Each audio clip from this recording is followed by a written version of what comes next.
Social meaning in linguistic structures and introduction.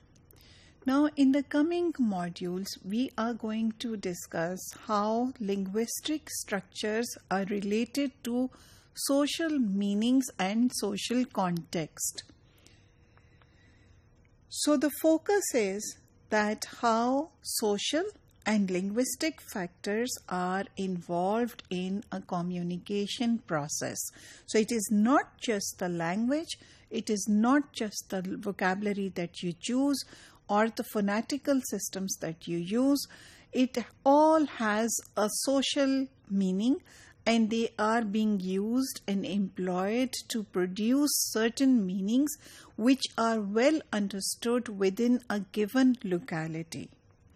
So we are saying exactly that the conversations that take place with a certain selection of languages or the repertoire of any one language, for instance, it all is predictable if you totally understand the locality, the context, the meanings that people attach to certain features of that language or to different languages in any case. And in these modules, we'll take the example of standard versus dialect. And we will give an example of a Norwegian place. In any case, I have tried in these modules not to focus more on the given context, but to sort of glean out from there some basic concepts so you can apply them and think about them in relation to your own context. So when we are talking about what is coming up, this relates to face-to-face communication. We are not talking about written discourse. We are not talking about telephonic conversations. We are talking about face-to-face interactions.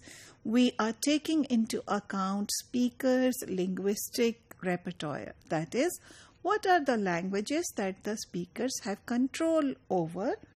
And we are talking about the structure of the repertoire. What do they select from there? And how is their verbal behavior or the language or the terms or things they use somehow relate to their membership of a certain group. Now, when we are talking about group membership, you remember we as individuals belong to different groups.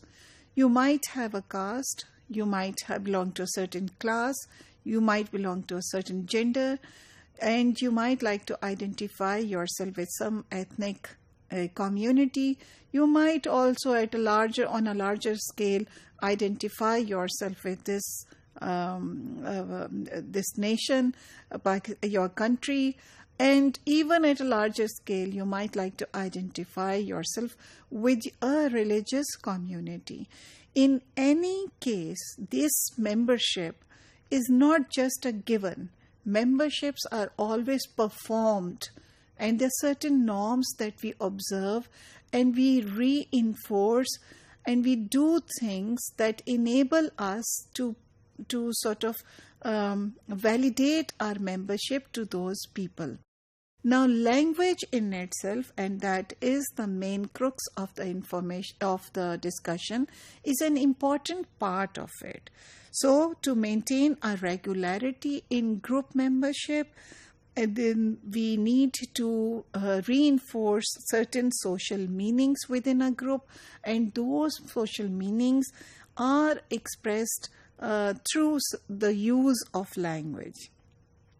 We'll talk about the constraints. We'll talk about the dimensions of time, setting, situation, and event in the use of language.